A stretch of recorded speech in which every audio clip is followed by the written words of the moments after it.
Well, we were just talking in the last hour with Professor Michael Mann, Dr. Michael Mann, the distinguished professor of meteorology and director of the Earth Systems Science Center at Penn State University, about media malpractice, refusing to discuss the climate change component of these massive, floods that are happening from Texas to Paris. But let's talk about the media even more generally and more specifically too. This bizarre thing that's happening with MSNBC. But in any case, Professor with us on the line is the associate professor of journalism at Ithaca College, the founder of Fairness and Accuracy in Reporting, FAIR, FAIR.org, the co-founder of RootsAction.org, author of Cable News Confidential: My Misadventures in Corporate Media, and former communications director for Dennis Kucinich's campaign back in 2003. RootsAction.org, by the way, is Jeff Cohen, and you can tweet him at JeffCOT. So, Jeff, welcome back.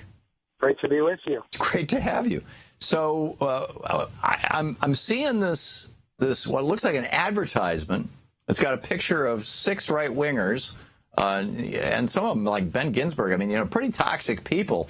And from MSNBC that says some may accuse us of turning to the right or going to the right or something like that. No, it's leaning too far to the right. Leaning too far to the right, yeah. Okay, so what's going on here with this network and the media in general?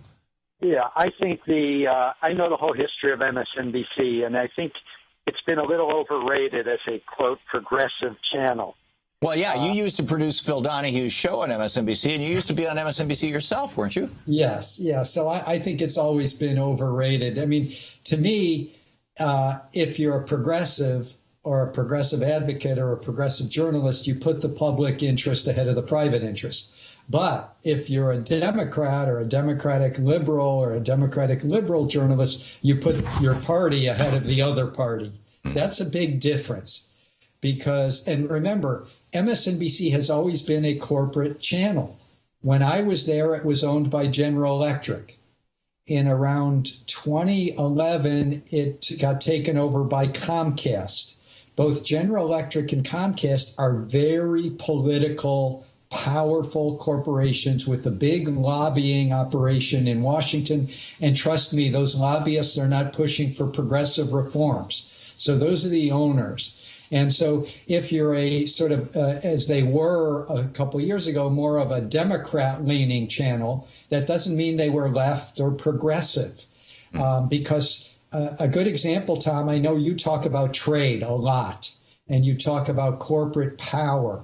Well, on an issue like trade or corporate power and these trade treaties, the Democratic leadership and the Republican leadership are not that far apart. Right. So if there's a bipartisan consensus, those issues are avoided. Another one is the warfare state or the surveillance state. On a lot of those issues, the Democrats and Republican leadership are not that far apart. The base of the parties might be different, but the leaderships have a bipartisan consensus. It's on those kinds of issues that you can't really trust a corporate-owned channel like MSNBC, even when it was, quote, leaning forward or, right, leaning a tiny bit left. Right, but now they're just dropping the pretense, aren't they? Other than carrying Rachel Maddow's show, and even she is apparently, I've never heard her mention net neutrality, for example, which Comcast is lobbying against. I've never heard her mention, at least in any depth,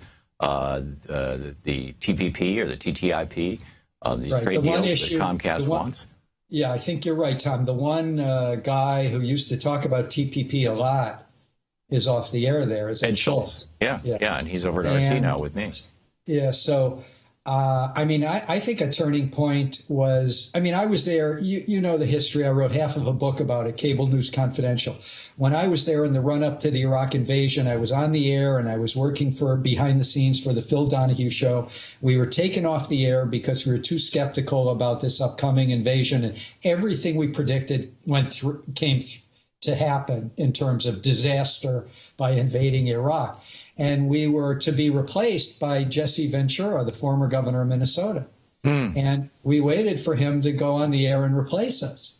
And it never happened. You want to know why? Because he was opposed to Iraq, too? Yes, because MSNBC learned that he was as questioning of the upcoming invasion, or at that point it had started, as we were at the Phil Donahue show.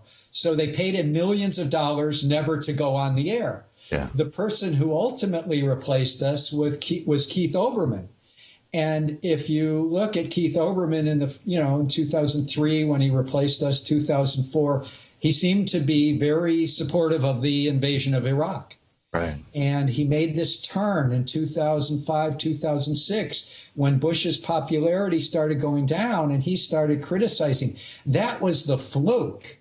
It was because Keith Olbermann's ratings were soaring because he was doing these special commentaries against Bush that a network owned by General Electric even flirted with being a half step left of center. Wow. And it was somewhat of a fluke. And now they're backing away from that. Ed Schultz, toast. Melissa Harris Perry, gone. Reverend Al Sharpton, banned to a time and day that nobody watches. Well, I think the biggest real turning point was 2011. Okay. Olbermann left in January 2011. Right. He'd always said, the General Electric management, they're not happy with what I'm saying about Bush. And so Comcast was about to take over. Keith Olbermann was one of the biggest advocates for net neutrality there was on TV news. And I think his sense was why he left at that point. And, I'm sure he's not easy to get along with. I've read all the stories. But I think he felt, look at the problems I've had with General Electric as the owner of MSNBC. Look, I don't want to see what happens with Comcast. And he left. Right. And then a few months later, Cenk Uygur of the Young Turks had the 6 o'clock slot. And he was critical of the Republicans and the Democrats when they were, both corporately corrupt, when both party elites were selling out and caving in on specific issues. It wasn't just like generally, hate politics. He was specific on that. Yeah. But his specifics were enough to offend them? Oh, there's no doubt. He got taken in by the head of the channel, and he was given a lecture. You've got to tone it down. If you're an outsider, you can wear the leather jackets. This is according to Cenk Uygur's conversation right after it happened. You can be an outsider, wear the leather jackets, ride the motorcycles, be cool. But at MSNBC, we're the insiders, we're the establishment. Right. That's what he says he was told. Yeah. And part of the reason, I think, is they were having some trouble booking. I think some Democratic Party leaders were upset with MSNBC because a guy like Cenk Uygur was critical of both parties as being too corporate. And that's what I think, Tom, everyone has to understand. You control your programs at Thom Hartmann. Right. Amy Goodman controls Democracy Now! Cenk Uygur is the boss at the Young Turks. You guys have an independent, progressive sensibility. If you work at MSNBC, you're part of that corporate machine. You don't have complete control of your shows. You're always up against management if you're a little too far out. On the one hand, you say what they tell you to say. On the other hand, you literally make millions of dollars a year. No doubt. Yeah. There is an upside. Which unfortunately is not happening here. I got paid pretty well when I was at MSNBC on the air. I must admit, I've never earned more money than that year in my whole life. Yeah.